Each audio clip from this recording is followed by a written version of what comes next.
Let's start with the O'Hearn and Laureano trade with the Padres, because this was probably the biggest deal of the trade of the day, not just in terms of volume, but in terms of the prospects that the Orioles got back for the remainder of this year with O'Hearn, who will be a free agent after the 2025 season, and then Laureano, who has an affordable team option for 2026.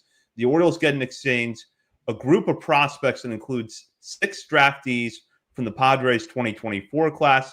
Left-hander Boston Bateman is who national outlets have as a consensus big chip piece back in this deal, and he is indeed big. 6'7" left-hander has put up good numbers this year, and low A Lake Elsner. He's joined in the deal by infielder Cobb Hightower, infielder Brandon Butterworth, right-hander Tyson Neighbors, as well as another right-hander in Tanner Smith, and first baseman / outfielder Victor Figueroa.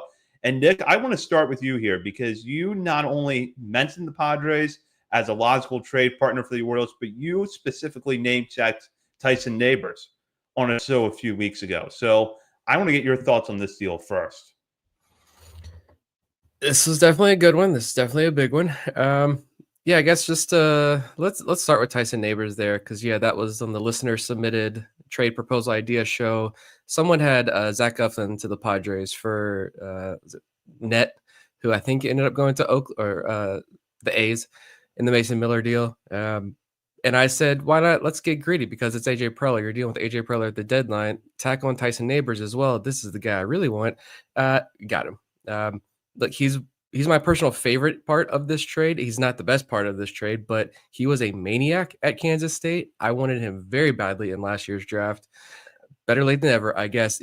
If I don't know if Teddy Sharkey's ever going to stay healthy, but he is the new Teddy Sharkey until Teddy Sharkey can stay healthy.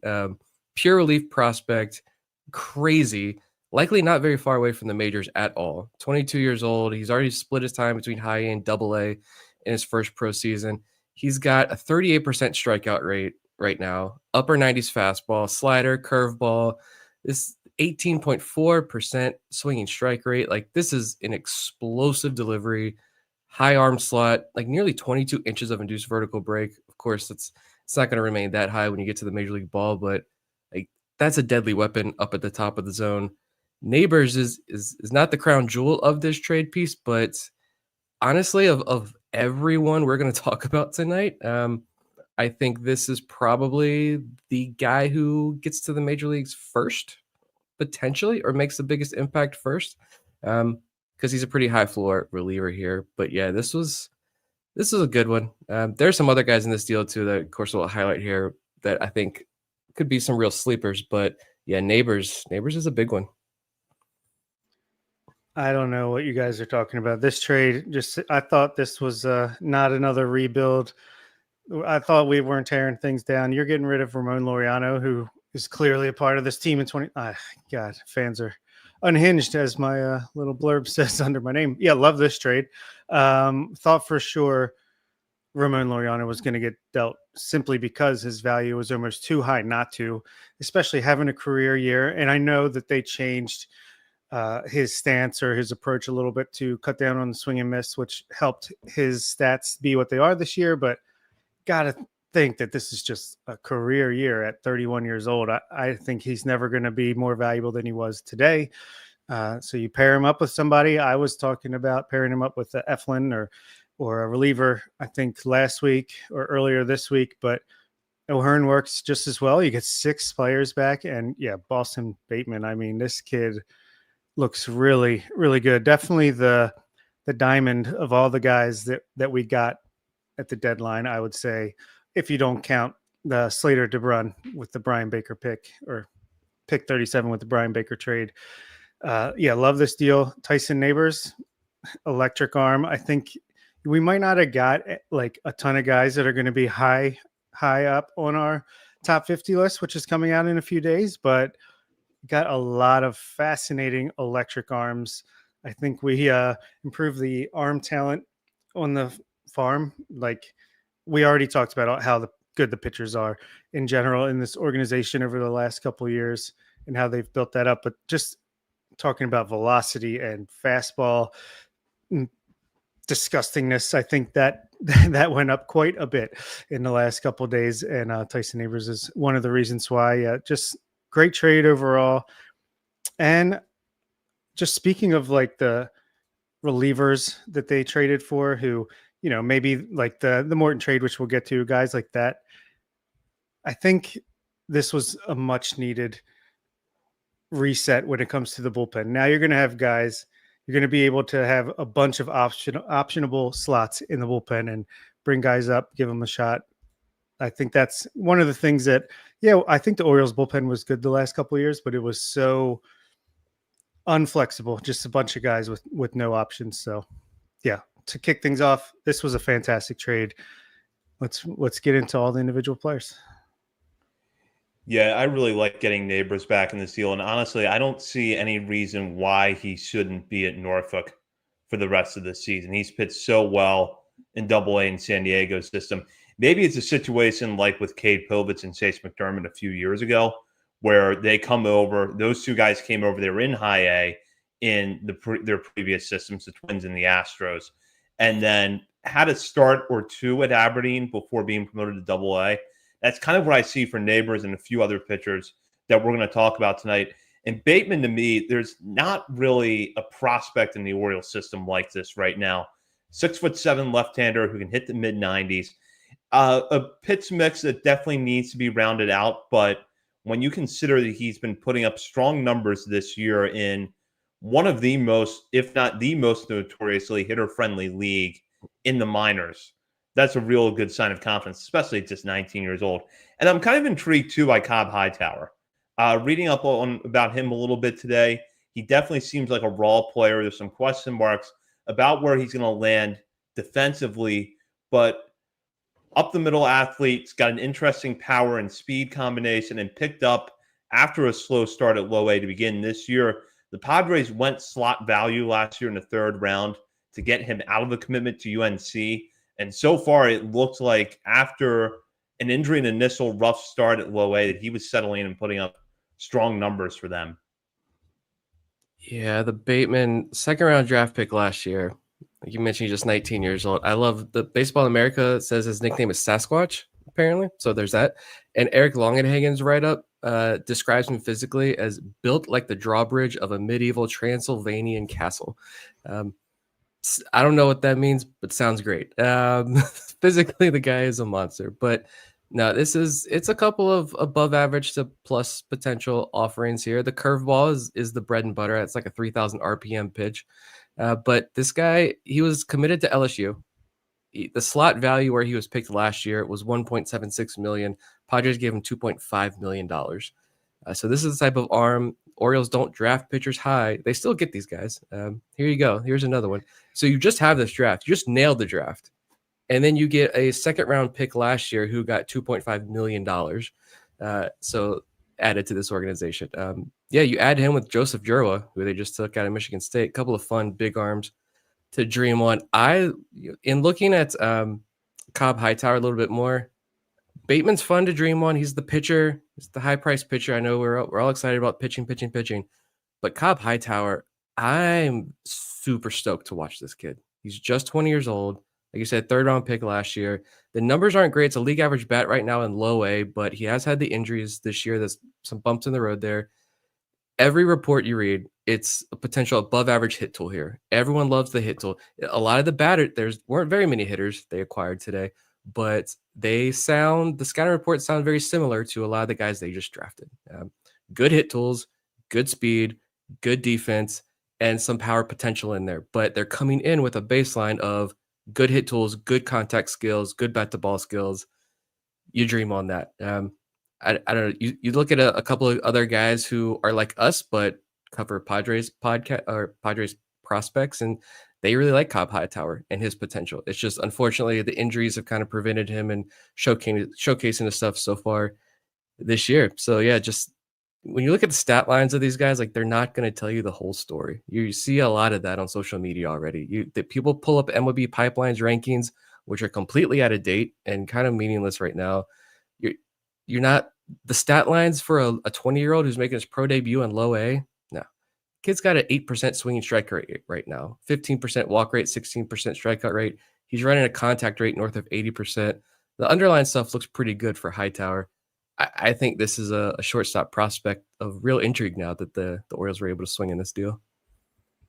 Yeah, I'll start with Hightower because, yeah, I pretty much agree with everything you said there. You're able to get like a third-round high school talent here a year later who bat to ball. It's working out pretty well. Good strikeout rate, good walk rate, good swinging strike rate, 100 WRC plus. That's completely fine. Something to work with.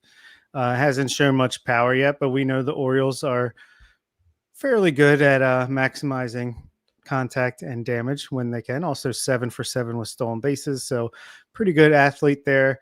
Yeah, really like to see what they could do with him over the next couple of years. And Bateman, look, why would you draft a pitcher in the first couple rounds when you can let other teams draft them, make sure they're healthy, make sure they you can get some pro data on them, and then you trade for them. So, that's pretty much just as good as drafting them, if not better, in my opinion. We've seen this time after time that Elias does this, and I think it's working. Other people will say, doesn't count. You didn't draft him. All the stats of the 2019 draft class, Cade Stroud and now, or eventually Houston Roth, going to be the only guys that came up since then. But yeah, Bateman stud. I think I'm going to be, we got our top 50 update coming up. I'm going to be a little maybe conservative, cautious with these guys we just traded for, because I want to get a chance to really see them in action and under the tutelage of the Orioles. But I think Bateman has a chance to be a top 10 prospect in this system pretty quickly. Yeah, completely agree. And, I have not filled out my personal top 50 just yet, but I know that Bateman is probably going to rank pretty high. I'm going to have Neighbors in there somewhere. I'll give Hightower a pretty good spot.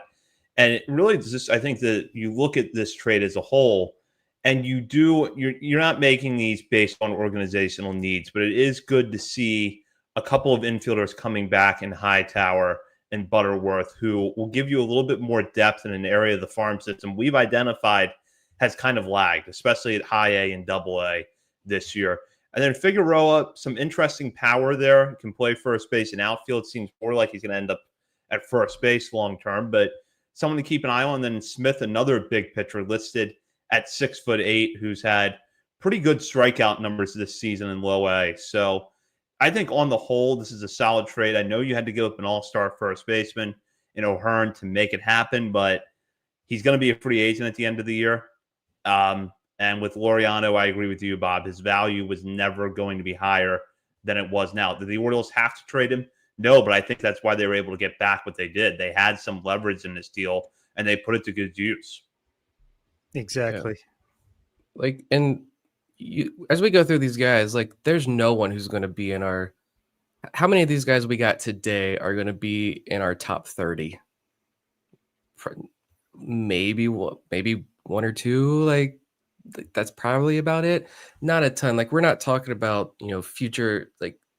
Some could develop, of course. We hope these guys develop into more over the next couple of years if they stick in the organization. But look who the Orioles had to deal from the major league roster. I think they were still able to capitalize and get some really intriguing talent nonetheless. Bateman, Neighbors, Hightower, those are the cream of the crop there with this deal. But you look at the rest, I think to Brandon Butterworth, just great names in this deal as well. But 12th round pick last year out of NC State. This is I feel like a Braden Smith-esque pick who the Orioles just took this year from Oklahoma State. Good hit tool. Doesn't walk a lot, but he's not going to strike out a ton. There's some power in there. He's got 11 home runs already this year and 17 doubles, so he's packing up the extra base hits, but it's speed, defense, plays second short, plays both corner outfield spots. I've seen a couple of people, again, who follow Padres prospects very closely and described him as a guy who's never going to rank high on any list or probably appear anywhere on any list, no matter how deep it runs, but he's like a grinder. He's going to fill up the upper levels of your minor leagues, be good utility depth role, most likely. Someone you want to have in your organization. Again, a lot like we talked about when the Orioles picked Braden Smith this year. I kind of view Victor Figueroa, first baseman. Apparently the defense at first base isn't that good, but he's got a lot of power. I kind of envision without looking too much into him yet, since I mean the deadline just happened 3 hours ago, 4 hours ago, and since then you've had to get 2 kids bath time and bedtime since then. So doing as much as we can is a little bit of time. We haven't been able to watch a lot of these guys in person yet, but Figueroa gives me vibes of like a TT Bowens with worse defense and but maybe strikes out a little bit less kind of deal. And yeah, Tanner Smith, the last guy here, like it's a flyer arm. This is the Harvard. He's a Harvard kid, so you can probably see why. Maybe Michael Ice watched him a little bit in college himself, but Harvard kid, 15th round draft pick, tall righty. Like you said, the stuff is there. It's just the results haven't been so good. They've actually been pretty good since he's been promoted to low A, but walks were an issue in college and when he was in the Arizona League. But he's got a 1.80 ERA in low A right now, 19 walks. Had Tommy John in 2023 and was hitting 98 in college with a big curveball. So physically and stuff wise, there's a lot to like. You know, we'll see. This is the flyer of the deal. You bring him into the organization. The clay is there. You see what he's got. Yeah, I like Butterworth a lot just because I kept seeing raves about his defense, and then numbers look good offensively this year. He's 22 years old, soon to be 23 in high A. So, I mean, he's basically doing what the dream scenario of Griff O'Farrell would have been. So if his defense is as good as Griff O'Farrell's, but the offense is better, then there you go. Like we talked about before we came on live, we just traded out the 2024 draft with a whole new one here with all these trades. And yeah, I like Butterworth on my pancakes and on my baseball team. Figueroa, yeah, I think he's just big power guy. It's almost like Anutis Mordon was just released. Well, maybe this is a better version of someone like him, kind of just depth, and maybe you can improve his defense or his offense can get good enough that it doesn't matter as much. So kind of a flyer. And yeah, Tanner Smith, I don't know. I didn't get much out of it other than, yeah, probably a talented arm that they're going to mess around with and try to get something out of. But right now, just a flyer.